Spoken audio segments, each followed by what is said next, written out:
Hello good evening दोस्तों। तो आज हम बात करेंगे यूपीएससी मेंस का जो एग्ज़ाम होता है उसका डिटेल्ड सिलेबस। पिछली वीडियो में हमने प्रीलिम्स के लिए प्रीलिम्स सिलेबस पर बात की थी। हमने प्रीलिम्स के सिलेबस पर हम बात कर चुके हैं पिछले वीडियो में। तो आज हम उसी वीडियो कंटिन्यू करेंगे और हम मेंस के सिलेबस पर बात करेंगे। साथ ही साथ हम बात करेंगे हम मेंस एग्ज़ाम में जो हमारे 2 पेपर होते हैं, लैंग्वेज का जो भाषा का एक पेपर 2 पेपर होते हैं, जिसमें एक इंग्लिश कंपलसरी भाषा है और एक भारतीय भाषा।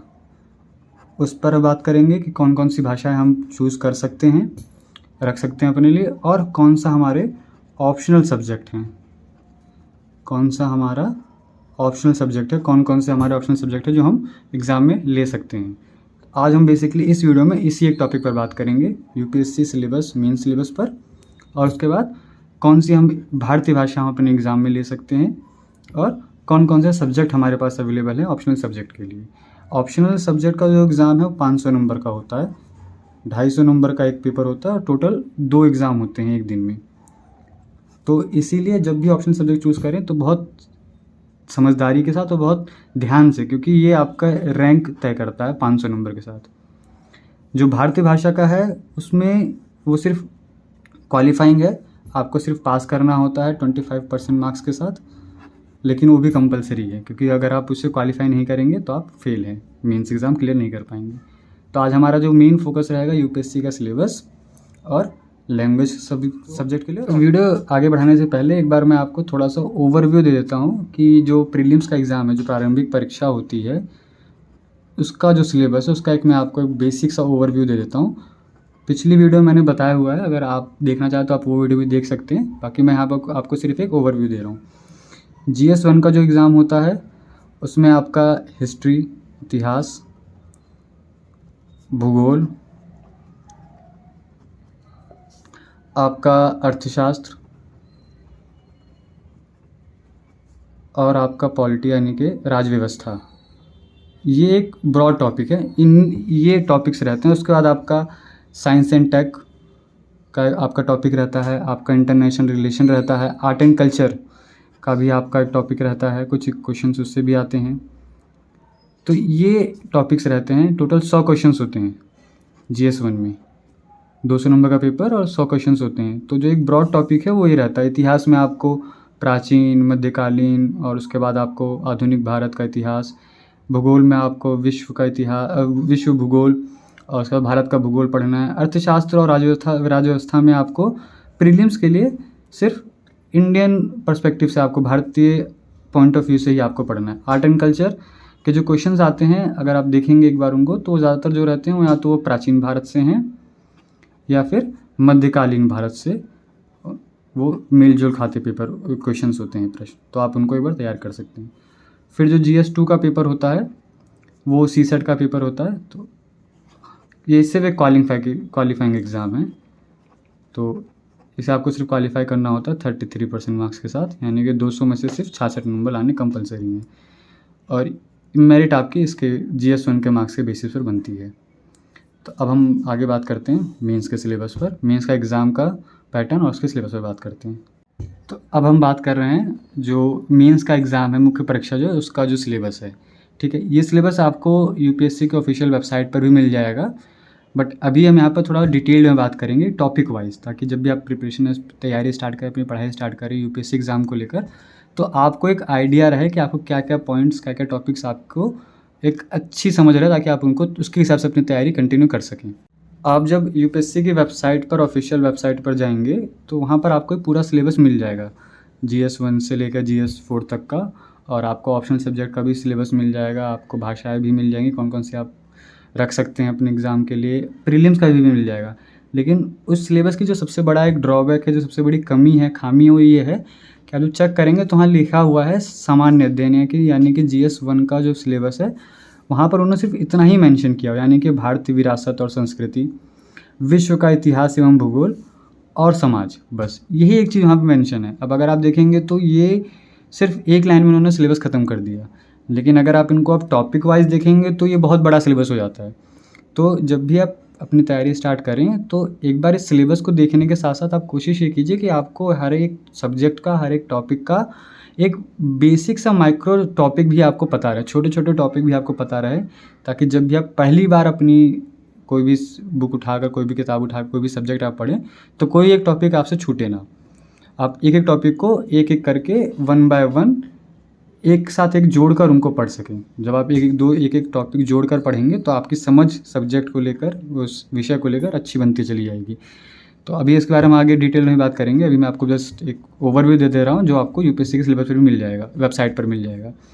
जीएस2 का सिलेबस देखेंगे तो हाँ, उन्होंने सिर्फ यही मेंशन किया हुआ है, शासन व्यवस्था, संविधान, शासन प्रणाली, सामाजिक न्याय तथा अंतर्राष्ट्रीय संबंध। सामान्य अध्ययन 3 का देखेंगे तो प्रौद्योगिकी, आर्थिक विकास, जैव विविधता, पर्यावरण, सुरक्षा तथा आपदा प्रबंधन। जीएस4 का देखेंगे तो नीति शास्त्र, सत्यनिष्ठा और अभिरुचि, यही मिलेगा आपको सिलेबस। और जीएस1, 2 और जीएस3 ये सब्जेक्ट्स के जो टॉपिक वाइज सिलेबस है वो आपको ढूंढने पड़ेंगे, आपको मिल जाएंगे।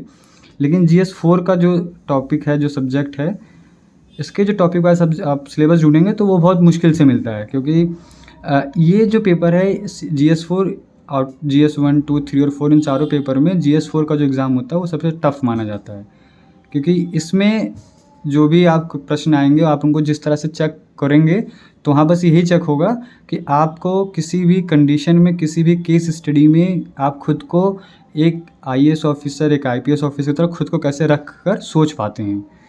तो इस प्रश्न के जीएस4 के जो पेपर है इसकी खासियत यही है। तो हम सबसे पहले बात करते हैं भाषाओं की। जैसे कि मैंने आपको पहले बताया था, मेंस में एक जो मेंस का एग्ज़ाम होता है वहाँ पर एक सब्जेक्ट होता है, एक एग्ज़ाम होता है जहाँ पर आपको एक इंग्लिश लैंग्वेज के साथ साथ एक भारतीय भाषा भी रखनी होती है। आप भारतीय भाषा कोई भी रख सकते हैं अपने हिसाब से, लेकिन आप वही रखेंगे जो भारत संविधान की 8वीं अनुसूची में होगा। उसमें 22 ऐसी भाषाओं का जिक्र किया गया है। तो अब हम उन भाषाओं की बात करते हैं। तो एक उसमें से भाषा है असमिया भाषा। इसकी जो लिपि है असमी लिपि रहेगी। बंगाली और मणिपुरी भाषा की जो लिपि है वो बंगाली लिपि रहेगी। गुजराती भाषा की लिपि भी गुजराती ही रहेगी। कन्नड़ भाषा की लिपि कन्नड़। कश्मीरी और उर्दू भाषा भी आप रख सकते हैं, उसकी लिपि फ़ारसी होगी। मलयालम, उड़िया, इन दोनों भाषा, मलयालम की जो लिपि है मलयालम, उड़िया भाषा की जो लिपि रहेगी वो उड़िया रहेगी। पंजाबी भाषा की लिपि गुरुमुखी। तमिल भाषा की लिपि तमिल ही रहेगी। तेलुगु भाषा की तेलुगु। उसी तरह हिंदी, कोंकणी, मराठी, नेपाली, संस्कृत, बोडो, डोगरी और मैथिली भाषा की जो लिपि रहेगी वो देवनागरी रहेगी। सिंधी भाषा की लिपि देवनागरी या अरबी रहेगी। संथली भाषा की जो लिपि है वो देवनागरी या फिर आलचिकी रहेगी। तो आप ये जो 22 भाषाएं यहाँ पर इन्होंने दी हुई हैं इस लिस्ट में, ये 22 भाषाओं में से आपको एक भाषा रख सकते हैं अपने लिए, जो भारतीय भाषा का एग्ज़ाम पेपर होगा आपका। ज़्यादातर लोग जो हैं, क्योंकि जो एग्ज़ाम देते हैं ज़्यादातर उसमें से नॉर्थ ईस्ट स्टेट के होते हैं, नॉर्थ इंडिया स्टेट के होते हैं, तो उसके लिए ज़्यादातर लोग हिंदी चूज़ करते हैं।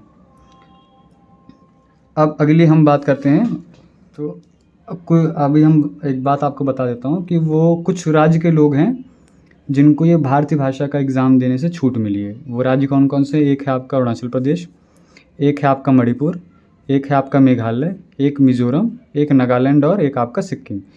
ये जो उत्तर पूर्वी राज्य हैं, 6 राज्य, इन राज्य के लोगों को भारतीय भाषा का एग्ज़ाम देने से, परीक्षा नहीं देने से छूट मिली है।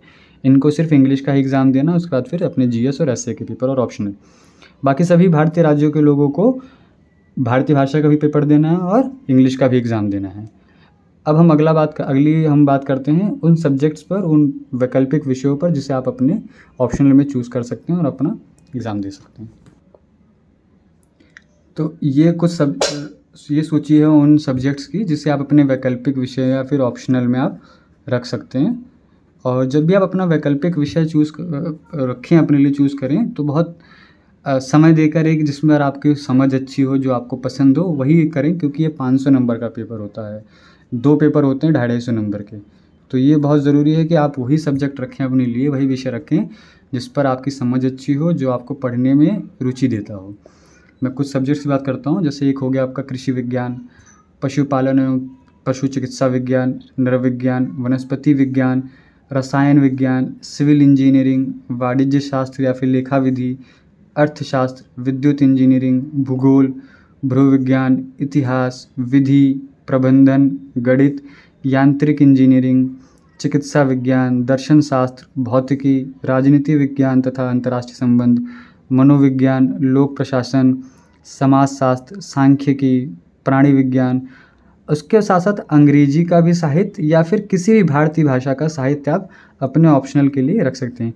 ये भारतीय भाषा का साहित्य वही भारतीय भाषा है जो हमारी 8वीं अनुसूची में दिया हुआ है, यानी कि वही भाषा जो हमने जो हमारा लैंग्वेज सब्जेक्ट का जो एग्ज़ाम था उसमें से जो हमने एक रखा है अपने लिए, उसी में से किसी एक भाषा का आप साहित्य भी अपने ऑप्शनल के लिए रख सकते हैं। अब अगर हम बात करें पिछले कुछ सालों में जो सबसे ज़्यादा लोग कौन से सब्जेक्ट अपने ऑप्शन के लिए रखते हैं, तो उसमें एक सबसे ऊपर रहता है आपका राजनीति विज्ञान तथा अंतर्राष्ट्रीय संबंध यानी कि PSIR। एक आपका रहता है भूगोल, ज्योग्राफी। एक इतिहास, हिस्ट्री भी बहुत अधिक लोग अपना ऑप्शनल रखते हैं। तो ये 3 सब्जेक्ट हैं जो लोग बहुत ज़्यादा अपना ऑप्शनल रखते हैं। उसके बाद एक दर्शन शास्त्र भी बहुत लोग अपना रखते हैं ऑप्शनल। ठीक है, तो आप जिस सब्जेक्ट में भी आपकी रुचि हो उसे आप रखिए और अपना प्रिपरेशन कीजिए, क्योंकि 500 नंबर का एग्ज़ाम होता है, तो आपको बहुत समझदारी से ये सब्जेक्ट अपना रखना है। ठीक है, तो अब हम बात करेंगे UPSC का डिटेल्ड सिलेबस के बारे में। तो हम पहले बात करते हैं इतिहास की। अब इसमें मैं आपको टॉपिक वाइज बता रहा हूँ ताकि आप जब भी आप अपना प्रिपरेशन स्टार्ट करें तो आपको पता रहेगा आपको कौन कौन से एक टॉपिक आपको स्टार्ट करने हैं। जैसे कि मैंने आपको बताया कि अगर आप ऑफिशियल वेबसाइट पर जाएंगे तो वहाँ एक लाइन में ही उन्होंने पूरा GS1 का सिलेबस लिख के छोड़ दिया है। अब इतिहास उन्होंने सिर्फ लिख दिया भारत का इतिहास। अब भारत का इतिहास हमें कहाँ से कहाँ तक पढ़ना है, ये इस पर अभी हम बात करेंगे। तो सबसे पहले हम स्टार्ट करते हैं भारत का इतिहास में। सबसे पहले स्टार्ट करेंगे हम आपका प्राचीन भारत से, यानी कि प्री हिस्टोरिक टाइम से। भारत में प्रागैतिहासिक संस्कृति है, यानी कि प्री हिस्टोरिक से बात करेंगे हम।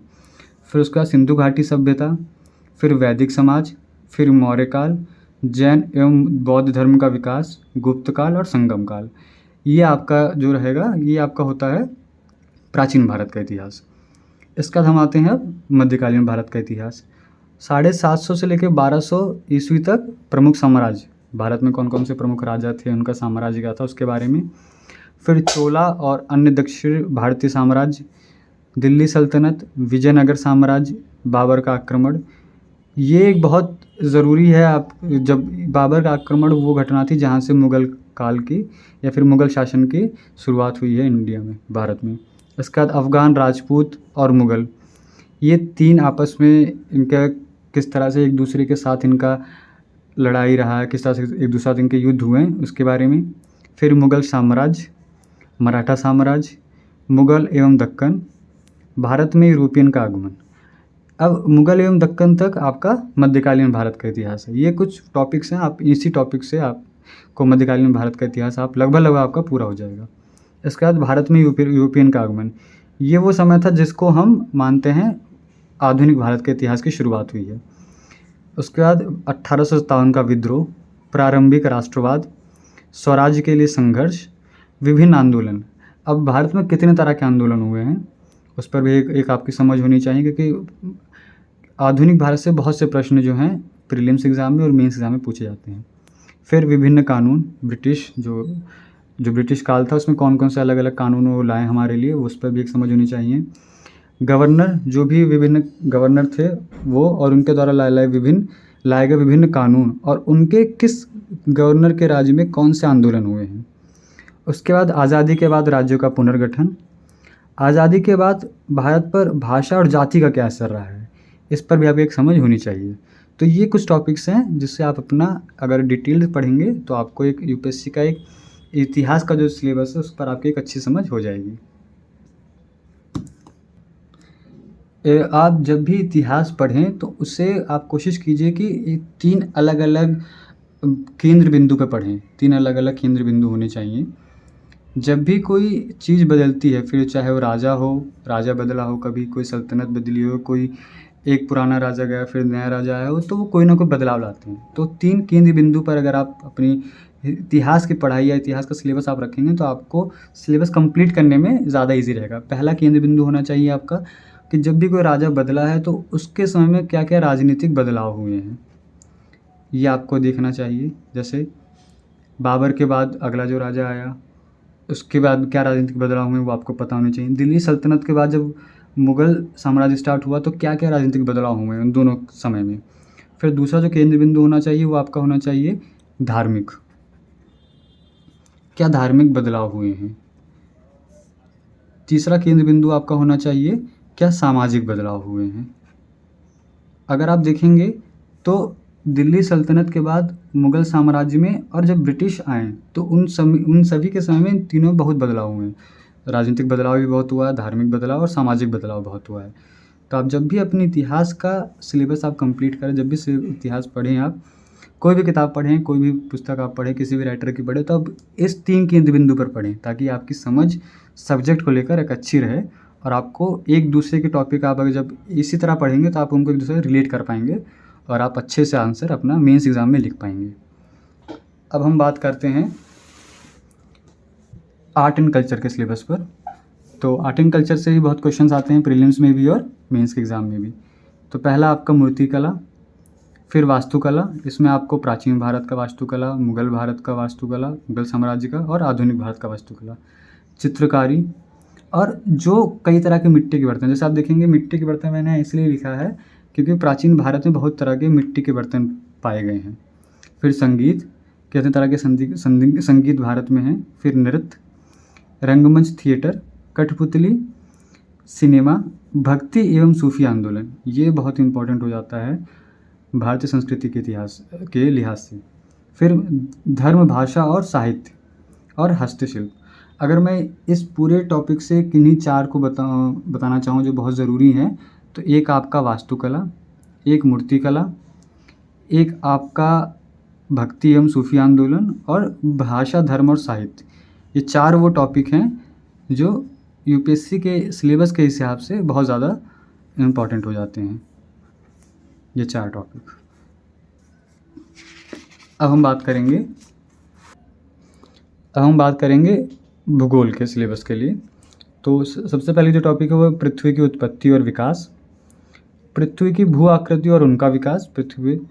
फिर महाद्वीप और महासागरों का वितरण, जलवायु, उनके प्रकार, उनके कारण और उनसे पड़ने वाले प्रभाव पर। फिर समुद्र और मिट्टी।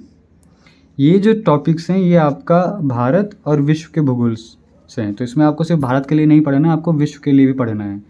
फिर अगला जो टॉपिक है वो है भारत की भौगोलिक स्थिति। फिर उसके बाद अपवहन और नदी प्रणाली। फिर एक जलवायु, भारत का जलवायु, भारत की मिट्टी, भारत में प्राकृतिक वनस्पति, भारत की जनसांख्यिकी, शहरीकरण, जनगणना, कृषि, ये बहुत इंपॉर्टेंट टॉपिक हो जाता है भारतीय भूगोल के हिसाब से। फिर खनिज संसाधन से बहुत से प्रश्न आते हैं। ऊर्जा संसाधन, ये ऊर्जा संसाधन का जब भी आप एक टॉपिक पढ़ें तो आप इसके साथ साथ आप करंट अफेयर पर भी ध्यान दें। फिर उद्योग, इसमें आपको स्टैटिक के साथ साथ करंट अफेयर पर भी ध्यान देना है। परिवहन और संचार, ये जो जब भी आप पढ़ें तो ये कुछ टॉपिक्स हैं जिसमें आपको स्टैटिक पॉइंट के साथ साथ आपको करंट अफेयर पर भी ध्यान देना है। ये आपका एक भूगोल का बेसिक सा सिलेबस है पॉइंट वाइज। अगला है सिलेबस। अब हम बात करेंगे राज्य व्यवस्था या फिर पॉलिटी के सिलेबस पर। तो सबसे पहले जो टॉपिक है वो है ऐतिहासिक विकास और विशेषताएं। भारतीय जो राज्य व्यवस्था है, भारत का जो संविधान है, उसका किस तरह से उसका ऐतिहासिक विकास हुआ, क्या क्या उसकी विशेषताएं हैं, बात करेंगे। फिर उसका दूसरा टॉपिक है उद्देशिका, नागरिकता कितने तरह की है, किन किन लोगों को नागरिकता दी जा सकती है, किन लोगों से नागरिकता ली जा सकती है, वो सब आपको इसमें पढ़ना है। मौलिक अधिकार, हमारे क्या क्या मौलिक अधिकार हैं, उनका हनन किस प्रकार हो सकता है, उनका बचाव किस प्रकार हो सकता है। फिर राज्य के नीति निदेशक तत्व। फिर आपका मौलिक कर्तव्य, जिस तरह से हमारे सभी के मौलिक अधिकार है उस तरह से हमारे कुछ मौलिक कर्तव्य भी हैं। फिर शक्तियों का बंटवारा, किस तरह से संघ और राज्य में शक्तियों का बंटवारा हुआ है, किस तरह से जो 3 हमारे पिलर्स हैं जिन्हें बोले जाते हैं, जिसमें आपका न्यायपालिका, कार्यपालिका, विधायिका है, उनमें किस तरह से शक्तियों का बंटवारा हुआ है वो आपको पढ़ना है। इसके बाद भारत का संविधान और इसके अन्य देशों से समानता या फिर तुलना। जैसा आपको सभी को पता होगा, जब पढ़ेंगे आप पता चल जाएगा कि जो भारत का संविधान है उसका कुछ जो टॉपिक हैं, कुछ जो पार्ट हमने लिए हैं अलग अलग संविधान से लिए हैं। तो उन संविधानों से लेने के बाद भी हमें पढ़ना है कि हमारा जो संविधान है, भारत का संविधान, उन देश के जो संविधान के साथ कैसी समानता है और उनकी तुलनात्मक क्रिया भी हमें पढ़नी है। फिर उसके बाद हमें संघ और राज्य के बारे में पढ़ना है, सभी के अधिकार, उनकी अपनी क्या-क्या उनकी अपनी लिमिटेशंस हैं, क्या-क्या उनके अधिकार हैं। संघ और राज्य के कार्य, उनकी जिम्मेदारी। अब जब उनके कुछ अधिकार दिए गए हैं तो उनके कुछ कार्य भी दिए गए हैं जो निर्देशित हैं संविधान में, उनकी कुछ जिम्मेदारियाँ भी दी गई हैं।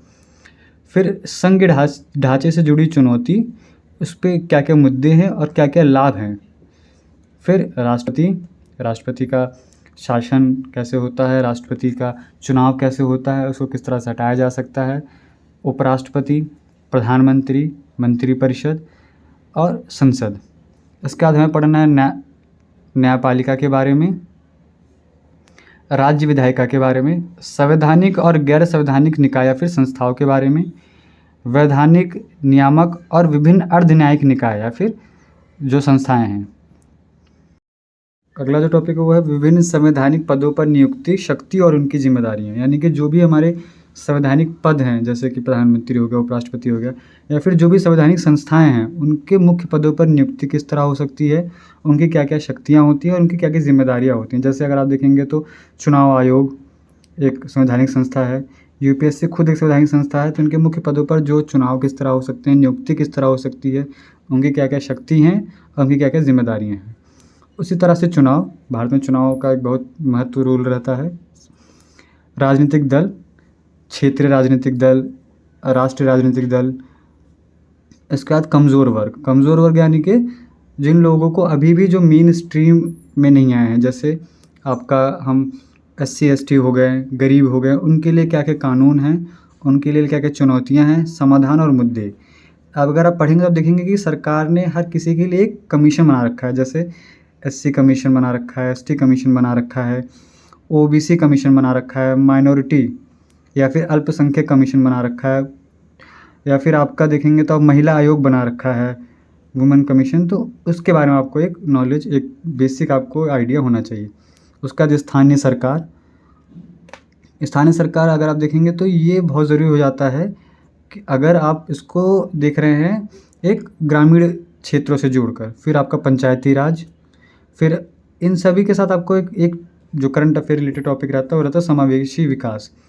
यानी कि भारतीय सरकार की, चाहे वो केंद्रीय सरकार हो, राज्य सरकार हो, उनकी क्या क्या स्कीम है, क्या क्या उनकी योजनाएं हैं जो हर किसी को, जो जिनको अभी तक वो लाभ नहीं मिल पाया है, चाहे वो SC कैटेगरी से हो, ST कैटेगरी से हो, ट्राइबल पॉपुलेशन हो, तो उनके लिए क्या क्या एक योजनाएं हैं जिससे वो हमारे एक मेन स्ट्रीम में आ सके।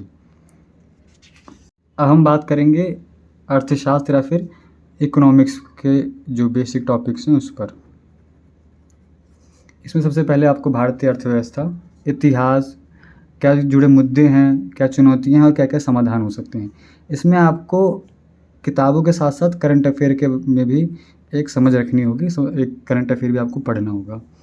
उसके बाद संसाधन, समावेशी विकास और उनसे जुड़े मुद्दे, सरकारी बजट, निवेश, राजकोषीय नीति, कर, मौद्रिक नीति, वित्तीय प्रणाली, बैंकिंग, विदेश व्यापार, भारतीय व्यवस्था में कृषि की भूमिका। ये बहुत ज़रूरी टॉपिक हो जाता है यूपीएससी के लिहाज से। फिर आपका कृषि वित्त, कृषि विपणन, कृषि संबंधित योजनाएं, कृषि ऋण संस्थान, कृषि क्रांति, औद्योगिक विकास की मुख्य विशेषताएं, भारत में बुनियादी ढांचे। इसके बारे में भी आपकी एक अच्छी समझ होनी चाहिए। अब हम बात करेंगे कुछ जो बेसिक किताबें हैं जिसे आप पढ़ सकते हैं अपनी यूपीएससी की अपनी एक प्रॉपर प्रोसेस में। अब हम कुछ बेसिक किताबों के बारे में बात करेंगे यूपीएससी प्रिपरेशन के लिए। सबसे पहले हम बात करते हैं इतिहास से।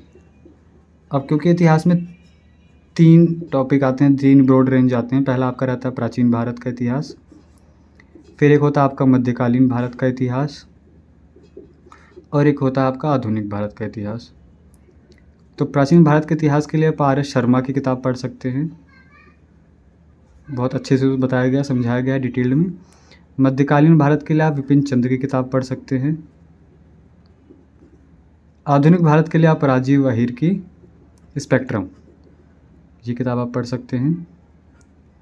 और आज़ादी के बाद की जो घटनाएं हैं उनके लिए आप पढ़ सकते हैं आज़ादी के बाद के जो घटनाएं हुई हैं, जैसे राज्यों का पुनर्गठन, भाषा और जाति के आधार पर जो हुआ है, उसके लिए आप पढ़ सकते हैं 2 किताबें जो मैं रिकमेंड करूँगा। पहला तो एक रामचंद्र गुहा की किताब है, India after Gandhi. India after Gandhi, Gandhi के बाद का भारत, ये रामचंद्र गुहा की किताब है, ये आप पढ़ सकते हैं। या फिर आप पढ़ सकते हैं विपिन चंद्र की भी एक किताब है जो आप पढ़ सकते हैं, इंडिया सिंस इंडिपेंडेंस, आज़ादी के बाद से भारत।